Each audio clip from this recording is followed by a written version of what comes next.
தப்பானவங்க வீட்டில் வந்து இருக்காருன்னு தெரிஞ்சு. யாருமா நீங்க? யார் நீங்க?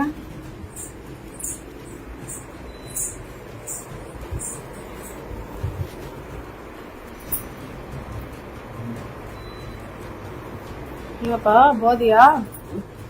போதியா? யார் வீடு இது? யார் வீடு? யார் வீட்டுக்குப்பா வந்திருக்கிற? யார் வீட்டுக்கு வந்திருக்க?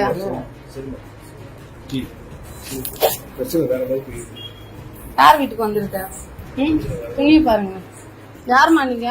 ஒருமா சைக்கோ மாதிரின்னு கூட சொல்லலாம். அகோரி கலையரசன் வந்து எங்கேயோ ஓடி போயிட்டான். அவனை எங்க பார்த்தாலும் தயவு செஞ்சு அவனை போலீஸ்ல புடிச்சு கொடுங்க. சைக்கோன்னு சொல்லிட்டு அவனுக்கு பெனிஃபிட்டா போயிடுமே அந்த வார்த்தை யூஸ் கூட பண்றதுக்கு பயமா இருக்கு. புடிச்சிட்டு ஒரு வைஃப் கிட்டே வந்து டார்ச்சர்னு கூட சொல்லலாம்.